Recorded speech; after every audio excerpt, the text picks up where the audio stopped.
I'm curious, and I hope Blizzard can resolve them because I think it's just really important, and it's kind of damaging to the competitive element. You know, it's really hard to be a professional gamer. I mean, we can all speak from experience here. We were Americans, well, we're still Americans, when we were playing in the WCG US qualifier. I mean, you get these fractions of American groups that are just only training with each other because we know that so-and-so has to face somebody else in another tournament, and we had, you could absolutely not release replays to anybody else. I mean, it was forbidden. I mean, if one of those replays got on a site, I mean, that person was blacklisted. Yeah, exactly. So I'm curious about how that's going to impact StarCraft 2 and what Blizzard or competitive gamers can do about that. Excellent. And you guys have both read about the Korean Fair Trade Commission, I'm sure. We've been actually discussing that a lot today and the implications it has, with the change in the TOS so that people control their user-generated content instead of, I believe it is, game-generated content. Any thoughts on that? I don't have a lot because I'm kind of curious to see what the response is. Has Blizzard made any statement about this yet? They said that they are changing it. Yeah, they are changing it. Okay. In Korea, at least. In Korea only, I'm sure. Well, I'm curious about that. But apparently, they still have to okay tournaments, so they still should make it so that KESPA can't really function. Yeah, it doesn't sound like they're going to be a functioning corporate organism, I guess. Yeah. I don't know though for sure. What do you think about both ways? Well, since we're Americans, we'll have American games, but also Korean games. But what do you think about Blizzard owning, all your replays and owning any videos you might make about StarCraft? Well, I don't. And what does that mean, really? I mean, I don't even really know, man. I don't particularly like it, but I think it could lead to good things. Like, everything about monetization of Battle.net, selling replays, selling maps, buy-in tournaments, all that, those are all good things. They make it more exciting, they, offer a way to make money off the game, which is good for competitive gaming, good for esports. I don't particularly like Blizzard saying they own stuff that's mainly being generated by me. I mean, I bought the game, and now the replay, that's just my play. And them making a cut off it doesn't sit too well with me, but I think it's kind of necessary to achieve this other stuff that would be really good, so I'm okay with it. All right.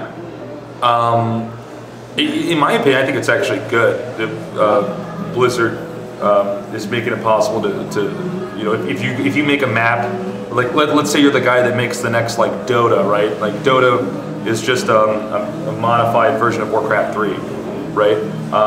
If you're some guy who happens to be just this genius game designer and you make an awesome game, well then you could sell it. Blizzard obviously takes a cut because they made the engine which allows you to make or to modify StarCraft 2 to make your own game. And I mean, while I guess it would be cool, you could keep all the profits. I would think that part of the fees that you'd be paying to Blizzard, presumably, right, would be for them to protect against piracy of that, right? Sure. So I mean, that's what I would think. Like, for instance, like replays. Like, let's say you want to sell your replay. And Blizzard takes a cut of that. I mean, I would just think, it's like you're paying Blizzard to make sure that people aren't, for instance, distributing your replays online, and you're not making a profit of that. That's the way I would think of it. So I think it's not bad. I mean, it's something that's kind of new in general in gaming. So I'm curious about it, but I'm pretty optimistic. I mean, I've talked to a lot of guys at Blizzard. They seem very smart, and I think I'm pretty optimistic with the decisions they made so far. I mean, StarCraft 2 is already so good. Yeah, that's quite true. I'm pretty confident, even though we were complaining about the online stuff, that I think they'll fix the problems with it. Yeah, I believe so too, but always good to get a nice little take on it. Aside from what they've already announced, I'd like from each of you, what would really make StarCraft 2 a better product? Let's start with you, Tasteless. Wait, what would make it a better product? Like what do you want to see involved? Involved with Battle.net 2.0. What could they do to Battle.net 2.0 to make you really be like, oh wow, this is exactly what I want? Stumped you there? Well, I mean, I feel like I kind of already said it with the my critiques on the privacy stuff. Yeah. As well as what we talked about. Everything else we talked about. I guess I want to see more channels because I missed that in the old StarCraft. They said that will come back, so that's a good choice. Yeah. Well, I mean, I think it's fine. I mean, so far, honestly, I think it's pretty good. Yeah, I think the stuff we talked about here is the biggest problems. They need to fix those first. They said chat channels are coming, that's good. Really, the whole thing, it just feels kind of clunky. It's more like, it's really pretty and it looks good and stuff, but functionality is way more important. So yeah, just fixing all the problems that have already been mentioned.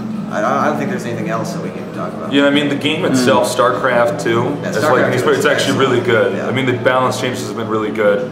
And, I mean, I'm optimistic about that. I think the interface, like, you know, how Battle.net and stuff like that works comes next, but obviously that's work in progress too. So I'm pretty optimistic, I think, yeah. I think we pretty much covered it. Cool. All right, well, this has been a pretty cool and informative talk. We didn't get to talk about my brother beating me. And, anything to say about that show match recently? He played really well. You guys should check it out, actually. Definitely. Is it on Husky StarCraft? Yeah. YouTube.com? Yeah, I did a show match with Sean.